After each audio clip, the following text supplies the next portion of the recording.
Sleep evaded me that night. When we were attacked, a cold instinct for survival had enveloped me, and I shot our attackers down unflinchingly. But with the merman's accusations ringing in my ears, doubt wound its way into my heart. Were the dragons in danger? Was King Yanzheng as righteous as he was reputed to be? Was Prince Yanji's admiration of the dragons feigned? No, I thought to myself. He did not seem to be of a duplicitous nature. It had become a habit for Captain Wenji and I to eat together, and I usually enjoyed these moments of quiet companionship. Yet this morning I picked over the meal listlessly. "You fought well last night," he said. I winced, feeling no pride at his praise, the agonized cries of those struck still echoing through my head. "Do you believe any of what that mermaid said about Captain Yanzheng betraying the dragons?" "No," he said firmly, with such certainty that a little of my own unease dispersed. "The king's reverence of them is well known. Besides, the dragons were no threat to him." "Why do the merfolk believe the governor?" I asked. "That is a mystery. Governor Renyu has the makings of a tyrant, and his ruthless actions last night have only reinforced that suspicion. It's possible he gained such strong support only because the merfolk have been isolated for so long," he added darkly. "They seem to believe his every word." I lifted a spoonful of cognac to my mouth, the grains cooked till they were silken soft, the flavor infused with chicken and herbs. I chewed methodically as another question hovered on the tip of my tongue, one I was more hesitant to ask. Looking at him, I found Captain Wenji had left his bowl untouched. "What else is troubling you?" He wanted to know. "Your doubts are written plain upon your face." I set the porcelain spoon down, turning to him. "Could you really have done it? All those things you said, even exiling the merfolk to the desert?" "Do you think I could have?" His expression was grave, and for some reason I felt my answer mattered to him. "No," I wanted to say, but I pressed on. "Yesterday you spoke of severed limbs and flaying skin so readily, like you meant it. No battle was without its cruelties, but it felt wrong to do such a thing to a captured enemy, a helpless one." "There are parts of my work that I do not care for," he said in a low voice, "and what you saw yesterday was one of them. Not everything is as straightforward as at the point of a blade. I am not proud of what I said, but imagine if I had not. Prince Yan Ming might have been taken. Hundreds of soldiers might have died in the battle. King Yanzheng could have been murdered, along with your new friend, Prince Yanji." I started, wondering at his biting tone. Captain Wenji's other words resonated with me. As I myself knew, sometimes we found ourselves in situations where we were forced to deceive against our will, our inclination, and hearts. He continued, as though it was a relief to him to unburden these thoughts. "The merman cared not for his own safety. Threats to himself he would have ignored, but the lives of his family and friends he would not treat so cavalierly." A tight smile spread across his lips, and it helped that the Celestial Emperor is not famed for mercy.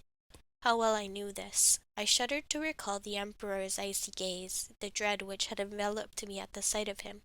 I had no doubt he would eliminate those he believed were a threat. "Thank you for telling me this." I meant it. He had not needed to explain himself. That he did so was an indication of his trust. "Thank you for listening," he said quietly. "I hope we will always speak like this, that you will share with me any worries you have." He picked up his bowl, though the congee had gone cool. We did not speak for the rest of the meal, but I ate with newfound relish, the burden of my conscience eased. When Captain Wanji and I arrived at the fragrant Coral Palace, an attendant showed us to a room on the highest floor. The windows opened out to the azure sea, ever shifting and boundless. Rosewood chairs were arranged around a large table carved from a single slab of wood. Prince Yanji and 6 other immortals were clustered around it, engaged in a heated discussion. Dismissing the need for courtesies, the prince introduced us quickly to the commanders in the room. His face was grim as he said, "The merfolk never dared to storm the palace before. They would only do so now because they believe their army strong enough to confront us, which means we're running out of time." Captain Wenji lowered himself onto a chair and gestured for me to do the same. An attendant hurried over to fill our cups with tea. They might also wish to antagonize you into retaliating rashly, he warned. Prince Yanji nodded tersely. We will be cautious. However, if we allow Governor Rinyu to attack us without repercussion, this will only embolden him further. His gaze met mine across the room. The first archer's point about ensuring the battle is fought on land is a vital one. The merfolk would undoubtedly prefer to draw us underwater where they are strongest. Captain Wenji clasped his hands together on the table. Orchestrating the confrontation would allow us to choose the battleground. You've said the merfolk ventured to shore to raid. Is there any other occasion that would bring them to land? None that we know of, Prince Yanji replied. Then we need to lure them to us. What can we use as bait? Captain Wenji said decisively. A few generals shifted in their chairs as though disconcerted by this suggestion. I took a sip of tea to loosen the tightness in my throat. It should be something that would tempt Governor Renyu himself to lead the charge. This can only work once, I added quickly before I lost my nerve. I agree. Has the governor led a charge before? Captain Wenji asked. No, he's powerful, but very cautious, Prince Yanji said. Captain Wenji sighed. If I might speak plainly, Your Highness. At Prince Yanji's nod, he continued. Magical items or treasure might not be enough to entice him to risk his neck. However, we are now aware of that Prince Yanming is crucial to the governor's plans. Prince Yanji's chair scraped against the floor as he uncoiled to his full height. You want to use my little brother as bait? He ground out. Captain Wenji did not flinch, appearing indifferent to the prince's wrath. Your brother will be taken to safety at the first sign of danger. We just need him to draw the governor into our trap. Prince Yanji glared at him. How can you ensure his safety? I recalled the young prince from last night, the one who had gripped his mother's hand so tightly and laid his face against her shoulder. It reminded me of how I had clutched my own mother during the times I had been most afraid, when I almost drowned in the river, when I learned I had to leave my home. Something hardened inside me, a voice rising from my throat to say, I'll guard Prince Yanming. All heads swung toward me then, their surprise and skepticism marked clear upon their faces. I was in disbelief myself. Until this moment, this had not been my intent. Only Captain Wenji smiled. She will be the perfect guard to watch over His Highness. I will protect him too.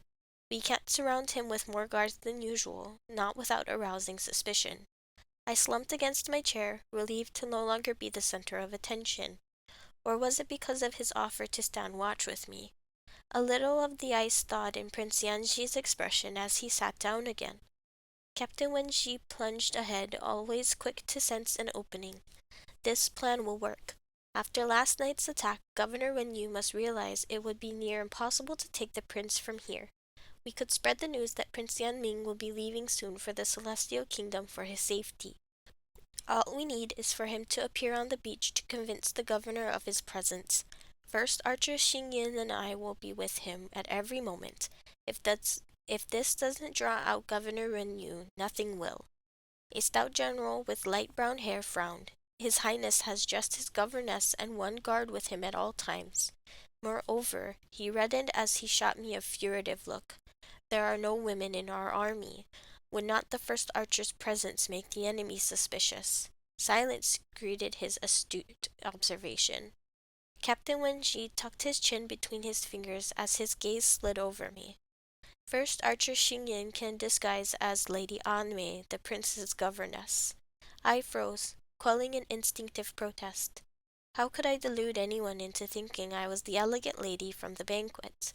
My opinion was apparently shared by many, as the generals exchanged incredulous glances, though they seemed too polite to voice their reservations aloud.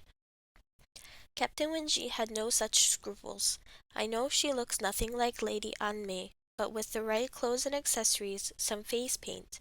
Captain Wenji, I thank you for your confidence in me, I interjected, fighting down a flash of irritation at his callous remarks. Prince Yanji's expression was still grim. My brother will be taken away before the battle begins. It was a demand, not a question. Captain Wenji inclined his head. Of course. The prince spoke to me now. This will be even more perilous than last night. Governor Renyu is dangerous and unpredictable. You would be the target of our enemies' attacks, and to avoid raising their suspicion, you can't carry a weapon or use your magic. At least not until the trap is sprung. While I am confident we can defeat them, no one knows the outcome of any confrontation. I fear for your safety should they reach you and find my brother not in your care. His candor and concern touched me. Your Highness, I will take care of your brother and myself, I assured him. He nodded then, glancing around the room. Very well, we will proceed, though we need some time to make our preparations and plant the information with the right sources. It would be prudent if you could spend some time with my brother over the next few days. If our plan is to succeed, he needs to be at ease with you. Something turned over in my stomach. While I recognized the good sense in his suggestion, I had not spent much time with children. After the meeting, Captain Wenji and I followed the prince to his brother's quarters. At the sight of us, Lady Anmei rose and bowed, her green brocade skirt grazing the floor. Up close, she was even more striking than I remembered. Her cheeks were stained pink when she saw Captain Wenji, but it was his courtly bow to her which made me gnaw the underside of my lip for some inexplicable reason. Prince Yanmin came forward then, executing a flawless bow to his brother. When he was introduced to me, he showed no recognition from last night. Prince Yanji wasted no time in drawing Lady Anmei aside and speaking to her in hushed tones. Without another word, they left the room with Captain Wenji. Where did Lady Anmei go? Who are you? Prince Yanming demanded. His cheeks were soft and round, even as his chin jutted out defiantly. I crouched down to look into his eyes, the same blue as his brother's. Lady Anmei had to leave for a short while, but she'll be back soon. I will stay with you for now. His mouth pressed into a straight line. Do you know any games? How about Weiqi? I offered, already searching his room for the board with its smooth black and white stones. He shuddered. Can you sing? Draw? Craft animals from paper? He rattled off. I shook my head, my spirits sinking. You're the worst governess I've ever met. He crossed his arms mutinously in front of him. I scowled at him, irked by his words. Well, I'm not your governess, and you're being very rude. Maybe if you were a little more polite, I would teach you something. I would teach you some of the exciting things I do know. His eyes squeezed tighter, his mouth pursing like a wrinkled grape. I braced myself for his tantrum and tears, thinking Shuzhou with her effortless charm would have been far better equipped for this challenge. But then he drew himself up straight, with remarkable poise, asked, Well, what can you do? I raked my mind for something to say to capture his interest, something to live up to my rash boast. I can play the flute, I offered with more than a little pride. He huffed impatiently, rolling his eyes, utterly unimpressed by one of my greatest skills. I've read lots of books, I added quickly. I can tell you stories. A sudden interest sparked in his face. About the dragons? The 4 dragons, when they bring rain to the mortal realm. I was relieved to have finally caught his attention. It had been one of my favorite tales as a child, and one with more truth to it than I had suspected. The one where the dragons get punished by the stuffy celestial emperor? That's the worst of them all. Before I could stop myself, a snort of laughter burst from me at his irreverent description of the most powerful immortal in the realm. The corners of his lips curved up ever so slightly. What else can you do? The animosity had vanished from his tone. I returned his smile. Shoot arrows, and fight with a sword. He lit up as he grabbed my arm and dragged me toward a large chest crammed with wooden swords and shields. Eldest brother says I'm too young to learn, but you'll show me, won't you? He asked eagerly. Helpless before such enthusiasm, I nodded weakly, hoping Prince Yanji would forgive my transgression. When Lady Anmei and Captain Wenji finally returned, we were engaged in a mock battle, leaping over the coral in the garden, our wooden swords thudding against each other. At the sight of them, I hastily dropped the sword, smoothing back my disheveled hair. Your Highness, it's your bedtime, Lady Anmei said in a firm tone. Prince Yanming's shoulders drooped, but he took her outstretched hand. Will you come again tomorrow? He asked me. Something bloomed inside me at the hope in his voice. Yes, I would like that very much. The sky had darkened to twilight by the time we returned to the shore. Instead of joining Captain Wenji in his tent, I ate with the other soldiers. For some reason, I did not want to be in his company tonight. I was on edge, wound tight. After the meal, I paced along the beach, climbing upon a large rock. It soothed my restlessness to watch the waves hurling themselves against the shore in reckless abandon. The rough stone pressed against my back as I lay down, staring at the sky. When the moon shone as brightly as it did tonight, I knew my mother had lit 1,000 lanterns, and the perpetual ache in my heart eased a little. As I imagined her arms around me, her cool cheek against mine, a smile spread across my lips. Footsteps approached, almost drowned by the crashing waves. You like to stare at the moon, Captain Wenji said from behind me. It's a better view than some. I did not bother to rise. It was rude of me, but I was in no mood for courtesy. As he climbed up to join me, I jerked up onto my elbows, glaring at him. Will you leave? I fought to keep my voice steady. No. Then I will. I pressed my palms against the rock to slide down, but he covered my hand with his. His grip was unyielding as the stone beneath my skin. Why are you angry? He sounded confused.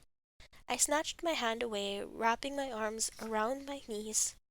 In truth, I did not know the cause of this gnawing sensation whenever I looked at him. Was it because I suggested you dress as Lady Anmei? He probed.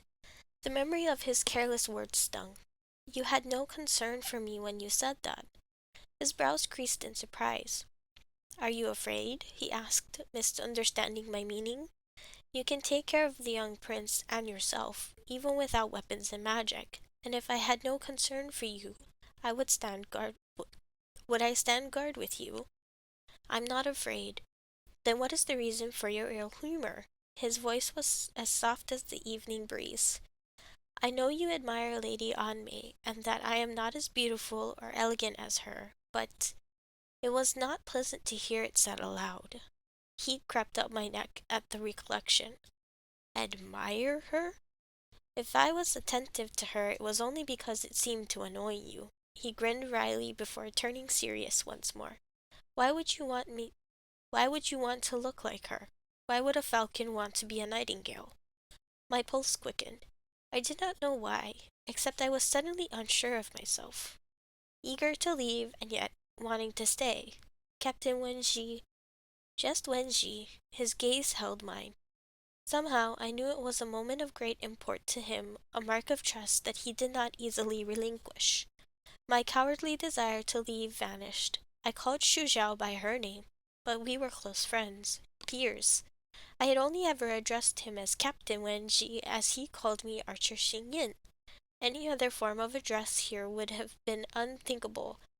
We had teased, needled, and even argued outright with each other, but this would be crossing into unfamiliar terrain, sweeping away yet another barrier between us. One I found I was glad to do without. Wenji, I repeated slowly, unused to his name without his title. A smile appeared on his lips, barely perceptible in the dark. The last of my discomfort vanished, replaced by a warm flutter.